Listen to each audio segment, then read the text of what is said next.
Welcome to Real Women's Stories. Today's episode is the menopause.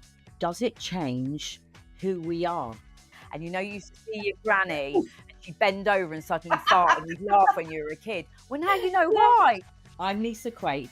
I'm mum to 3 manic kids and I've been married to my husband, Adam, for 13 years. My husband was taking some hair pills because he was losing his hair, and he turned around and he went, Lise, listen, I don't mean to be horrible, but I can see your scalp. And I was mortified. I was like, what do you mean? I've had so many ups and downs in my life, but you know what? With all the decades, the one thing that got me through everything was chatting to a group of girlfriends. And now I'm having those intimate, sometimes embarrassing conversations here. You know, it is really common for women at our age to have vaginal dryness. Is that something that applies to you, do you think? This is Real Women's Stories. This episode is a huge topic for all us women. It's the menopause. The NHS says that the menopause mostly affects women between the ages of 45 and 55. But my guest today started having symptoms at just 35 years old. Lindsey has worked at one of the world's largest menopause clinics, and over the last 4 years, she's now trained and become her own private menopause specialist. Lindsey's helped hundreds of women, and I've been one of them. So does the menopause change who we are? Let's find out. So, Lindsey, tell me, what are the most common symptoms that a woman could expect? Hormones affect every single part of the body, so there are so many different symptoms. We are all individual. I would say the most common, we all kind of recognize that hot flushes and sweats are probably up there on the list, but not everyone does get that. So anxiety, low mood, headaches, migraines. If you had migraines, they might come back at perimenopause and menopause. Things like libido. A lot of women are really upset that their libido has just fallen off the radar. It's just not there. And then along with that, there's vaginal dryness, urinary symptoms. I had a poor lady tell me she goes to the gym with special leggings on because she cannot hold her urine, and she they're specially waterproofed, and it's like, oh my goodness. So that's not sexy, is it? It's like there's a whole there's everything. And do you think that there are women that are embarrassed to actually talk about what's going on, especially some of the symptoms you just mentioned? I mean, I know I sneeze and I pee practically, but it's just become a joke now. If I laugh too much or if I sneeze, I just can't hold it. And obviously I do take medication for that.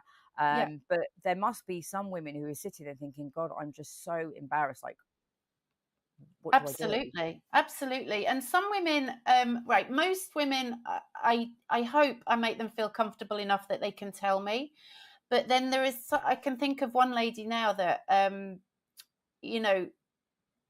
she wouldn't discuss libido, said, oh no, it doesn't matter that she doesn't have any, and move on to the next kind of question.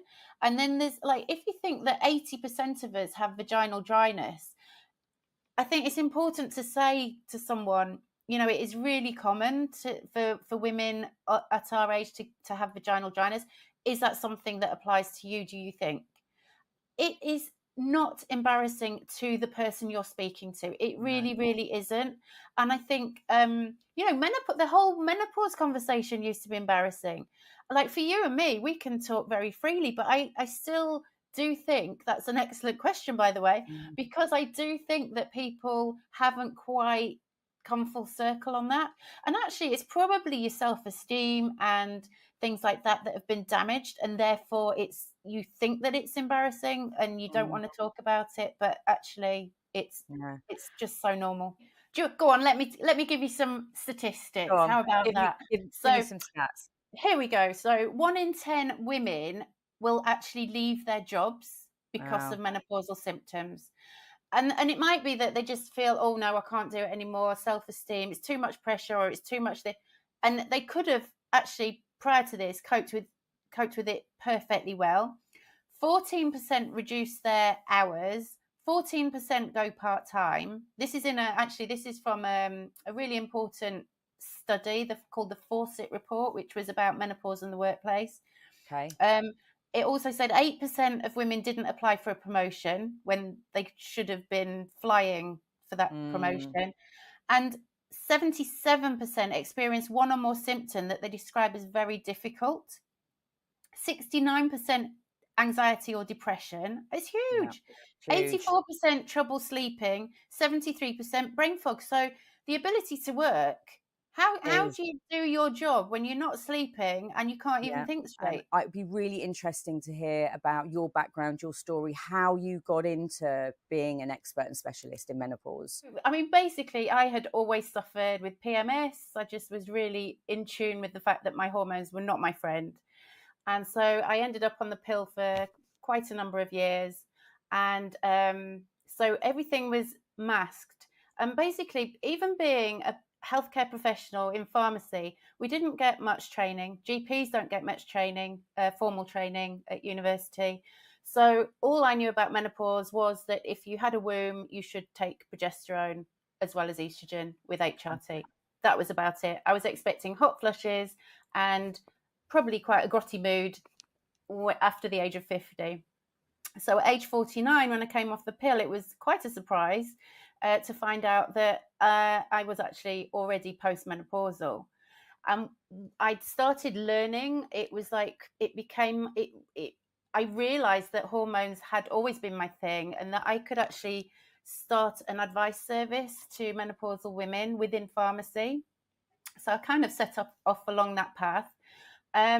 And learning as much as I can, because I'm a complete nerd. So all the British Menopause Society conferences, whatever I could get my hands on, I was learning it, lapping it up. And what I realized was that actually my hormones had started to change age 35.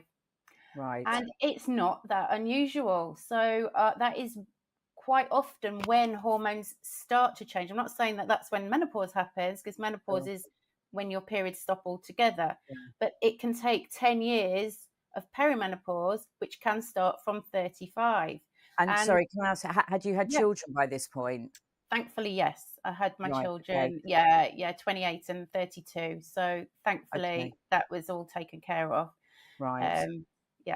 So, and the first thing I didn't really know, because I had such terrible brain fog. And of course, I was expecting the menopause after the age of 50. So all these symptoms I was experiencing, and quite crippling anxiety at times, that I had no idea, because I wasn't that type of person. So it didn't even compute. And you know, when your head's full of cotton wool and you just can't think straight, none of that happens. So then roll on, age 49, came off the pill, menopausal, onto HRT. My brain started working. I could absorb all this information, realised what had been going on this whole time.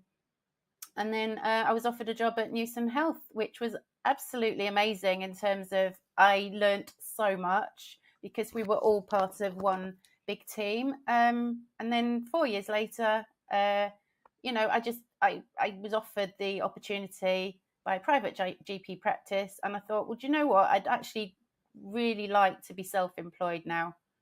It's time.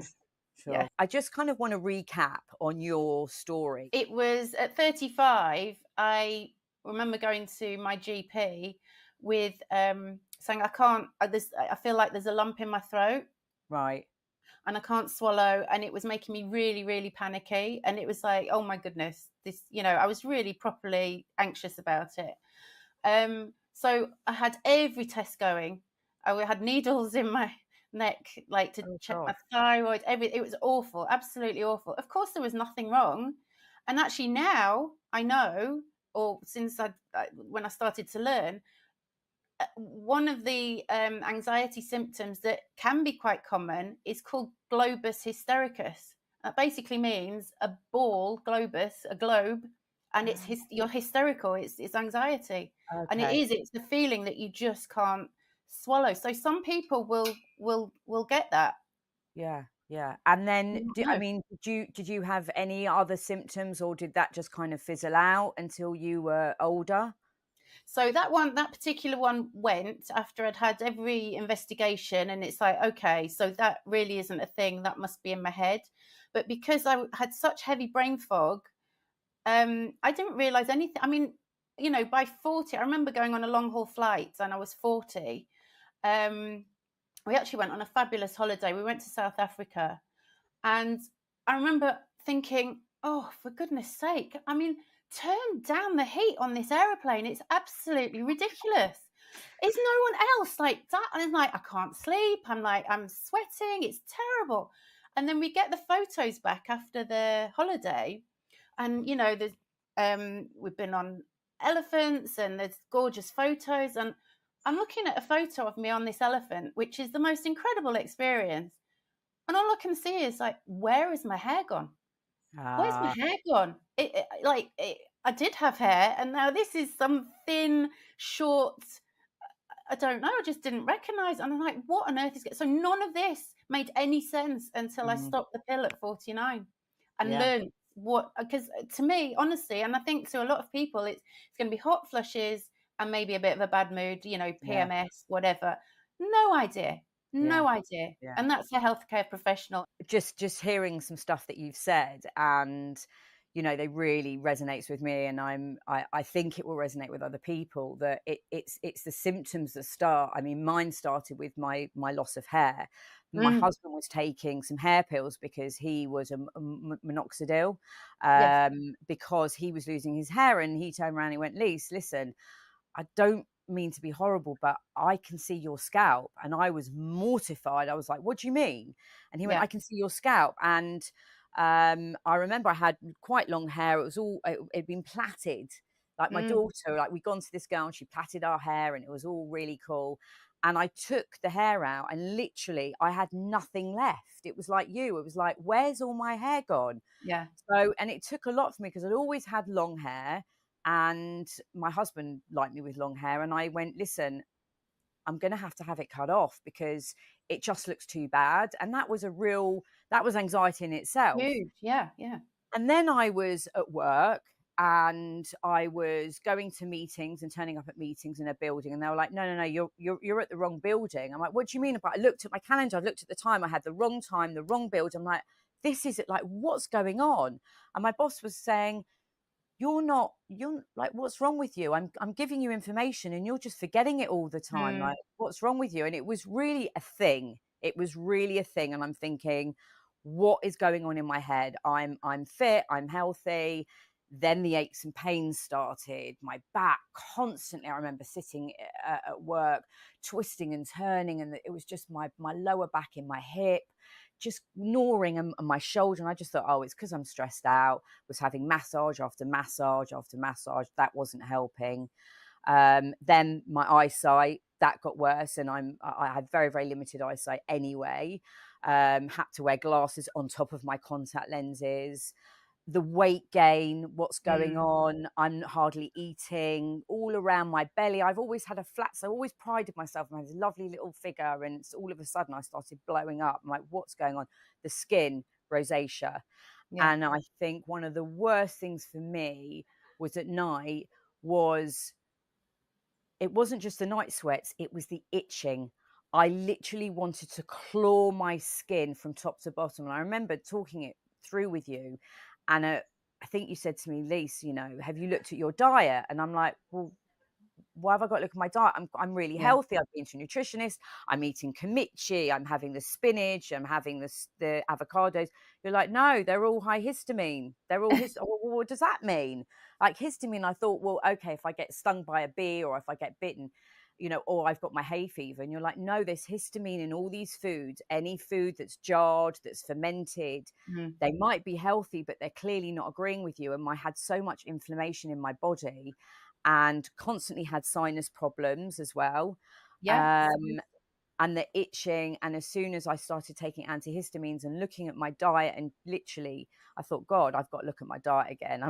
is looking at my diet, us women. Now I can't have spinach, avocado, all this healthy All the stuff. good stuff, yeah. All the good stuff. So I had to go back to single source food, and slowly it calmed down. I still take antihistamines. Do I you? take a Yeah. Piriton a few nights a week because sometimes I Mm. get locked up and I do get the itching. And then I take hair pills now for my hair after having it cut. But I remember when it was the Balance app, which I found quite interesting. You know, you look at your Helpful, symptoms, yeah, really helpful. really helpful. And there was a list, and it was an endless list. I mean, and you can add to it. There's so many symptoms, and you know, not everyone will get this. We're all individuals as well, so there are receptors for our hormones everywhere around the body, absolutely everywhere. So that's why there are so many different symptoms. And we don't necessarily, not everyone gets the hot flushes and sweats, but they might have the anxiety. You know, that's probably one of the top ones, the anxiety. I mean, I've listened to a lot of podcasts on menopause, and it's very scientific the way that they talk about it. Yeah. And I know it affects gut health is another one. Yes. And I will talk about flatulence. Hands up. It's something absolutely, like, me and my husband have tennis matches at night now. Yeah. Right. And I literally, one of the things was, when I first got married, I would never ever fart in front of him, and unfortunately I've got to that point where it just happens. And you see your granny and she'd bend over and suddenly fart, and you'd laugh when you were a kid. Well, now you know why. It's like, that's me, and I'm only I'm 50. I'm only 50, and that's happening to me. I can't control it. But what happens inside our bodies? Like, I know that there's a change in hormones. What does that mean, if you can give it to us in like layman's terms, so we actually understand what's going on? So as I said, you know, your hormones are needed everywhere in the body. I think every cell in the body has some sort of kind of receptor for a hormone. So that means that the hormone is doing something in that part of the body. So when the hormones... I'm going to just, so when you say a receptor, you're saying there's a message that goes to our brain.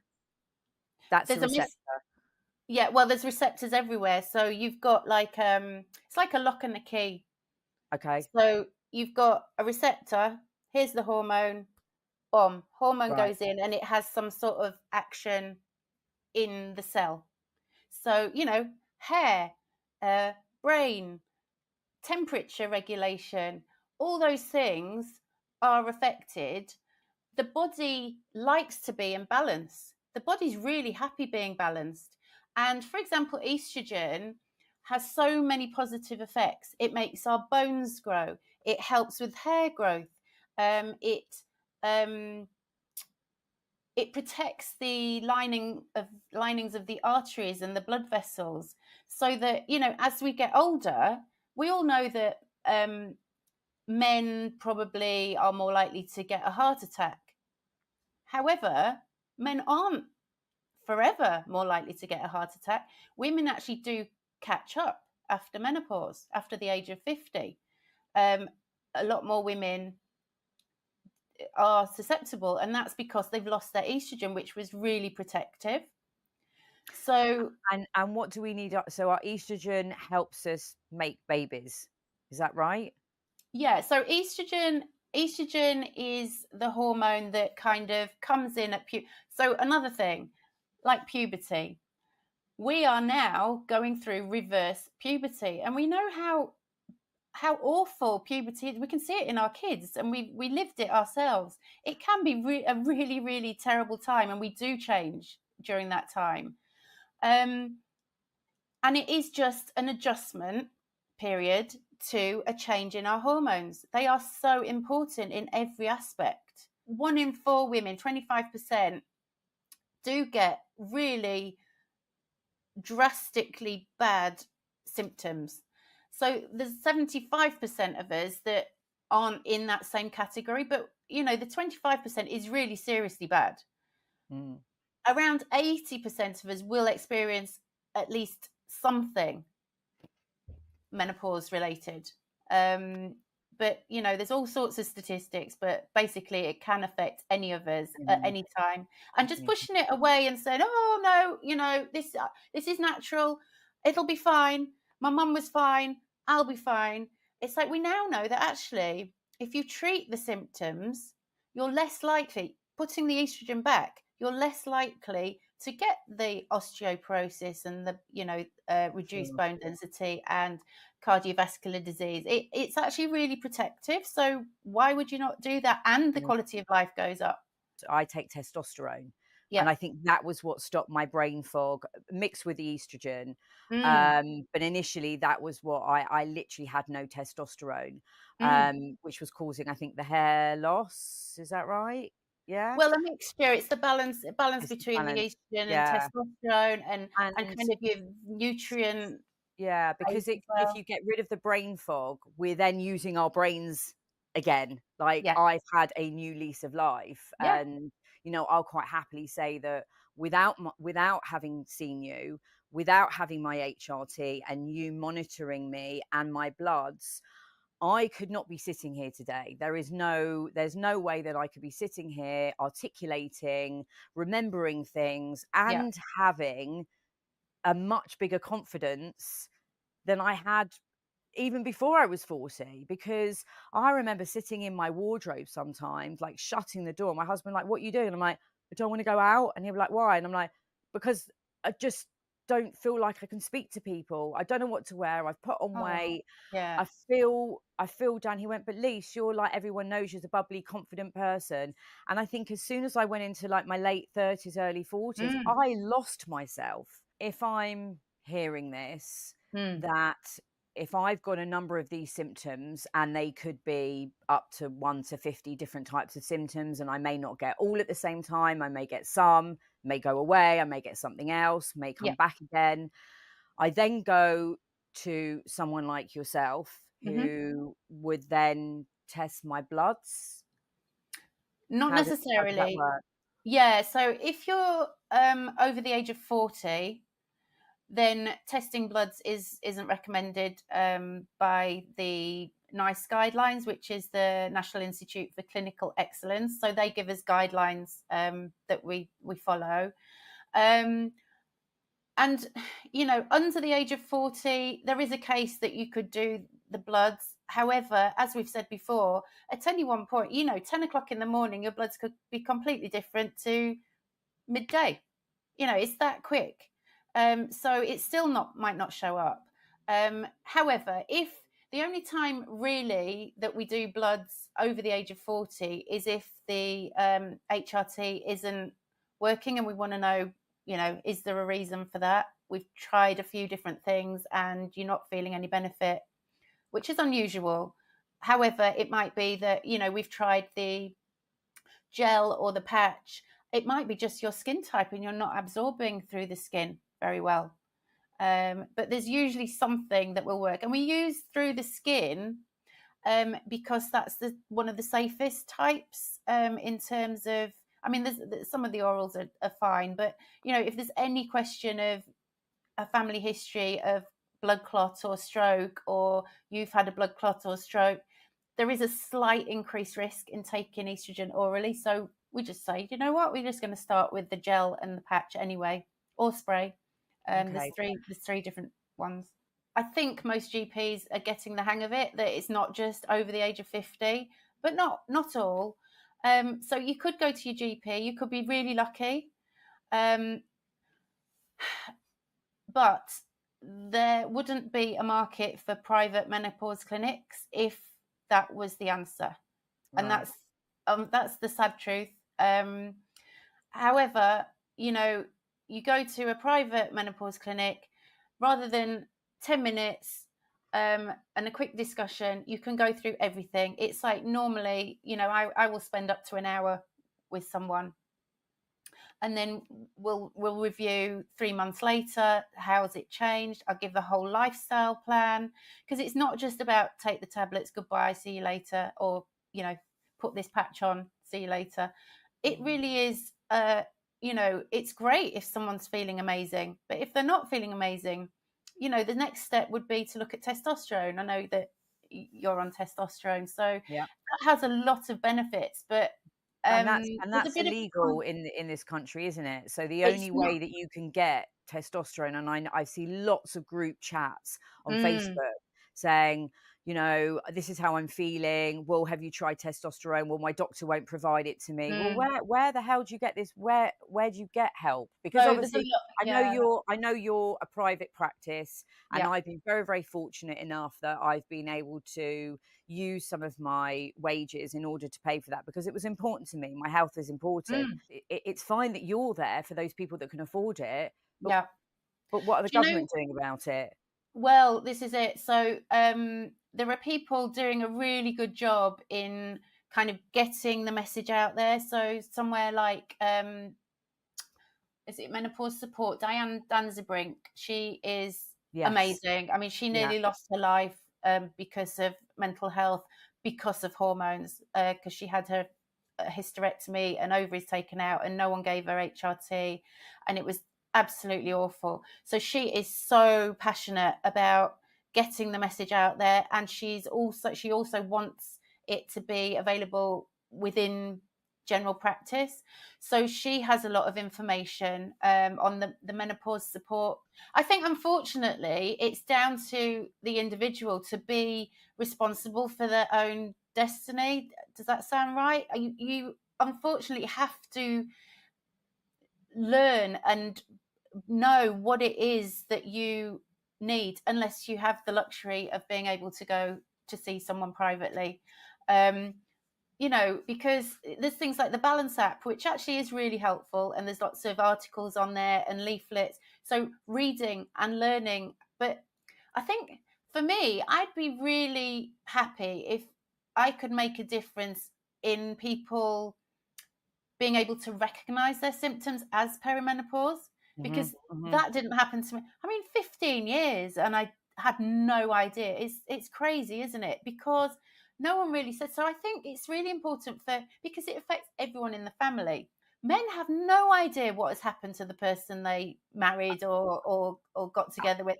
And how many marriages have broken up with people you go, oh, they're 50, they're splitting up. Why are they splitting up? Because quite clearly he's having a midlife crisis and she's Yeah, going through the menopause. How can we make small changes to our lives and our relationships yeah. so that we can then become compatible again and we can Mm. understand each other again?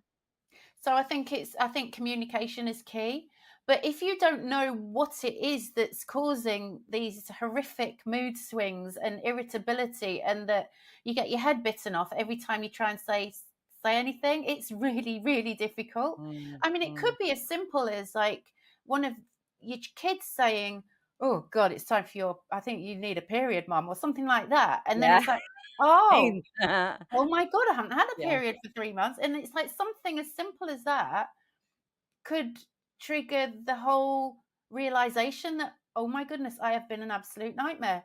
And everyone else around me is just treading on eggshells. And, you know, those people that are treading on eggshells, it's really, they're probably not brave enough to say anything, because it can No. be quite frightening, can't it?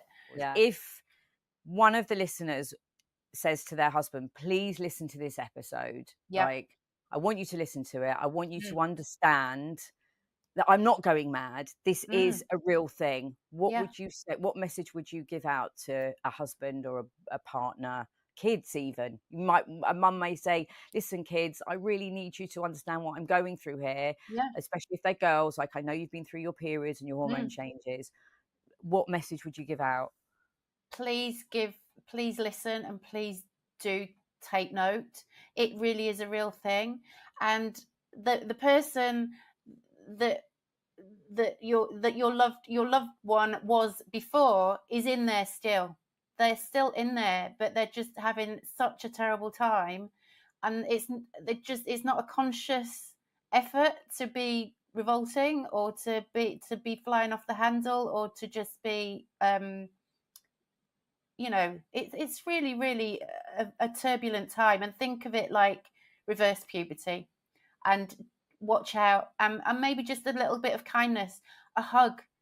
I know that someone who's being revolting, it's really difficult to just approach and hug, but actually that could make the world a difference. A bit of love. The the biggest, I think, take for me, what you've said is we have to be accountable and responsible for ourselves. We have to Absolutely. really think about our bodies and how we can help ourselves. And a lot of people find that very hard, don't they? A lot of Yeah. people find that hard. Yeah. What do you mean I've got to help myself? Or I've just got all Yeah. these symptoms and someone's just going to give me a pill and it's all going to go away, isn't it? Well, I No. guess that doesn't Yeah. happen. Not always. And you have to, if you take responsibility, you can really change things around. Mm, And it's not necessary. And this is the time really to think, okay, just take stock of yourself. How have I done so far? Is my body coping with my lifestyle? And you can really change things around. And it's not always about how long you live, it's the health span, isn't it? You want to be healthy going into old age. You want to be able to pick up grandchildren and play and go for walks and enjoy life for as long as you possibly can. And yeah, it's now that it will make all that difference. It that's really it. is. There is a light at the end of the tunnel. Yeah, We can navigate these few years and things actually can turn out for the better. Well, for me absolutely. anyway, I think I've looked back, now look forward. And I'm sure there are other people that I know that have done exactly the same. So it's not all doom and gloom. There is a light at the end of the tunnel. There Mm. is help out there. There's accessible tools to use online that we can do ourselves. And obviously there's people like yourselves who are doing amazing stuff by helping people understand what they're doing and trying and error different things, HRT. So yeah, I think it's fantastic. If anyone is listening and they're struggling, how can they get in touch with you? How can you help them? Well, I'd be delighted to. So we have a website, avicennahealth.com, and I run the menopause clinic with them. So it's www.avicenna with a C /health.com, and it's based in Woodford Bridge, which is in Essex, but we also have video consultations as well. Thank you so much. I've had a fantastic day talking all menopause with you. And I All think we menopause. can definitely say that, does menopause change us? 100%, 100%. But it can also change us and we can get out the other end and see things in a positive light. Absolutely. So, having spoken to Lindsey, it really does highlight that we can struggle with things from a really young age, but we just don't realize that these symptoms start happening to us. And I really feel that there's lots of help out there for women to try and identify the symptoms at an earlier age than the NHS are suggesting at 45 we start going through menopause. So let's be aware of ourselves, let's be aware of our bodies, let's be aware of what's happening to us and be easy on ourselves. Understand and appreciate that we're all going through these changes, and those changes will affect people in various ways, some worse than others. But there is help out there. There are specialists out there like Lindsey who can help you. And there are also some apps that you can go on that are free of charge that you don't need to pay for. So I hope you've liked this episode. For anybody that wants to get in touch with us, we have an email address. You can email us at therealstoriespodcast@gmail.com. That's therealstoriespodcast@gmail.com. We'd love to hear from you. Any feedback, any comments, or indeed, if anybody wants any help with anything, we're here. We are a community, and rate us, leave us a review on the platform that you're listening on. If you like what you hear, then we know to do more episodes on this particular topic. And you can catch me next time on Real Women's Stories.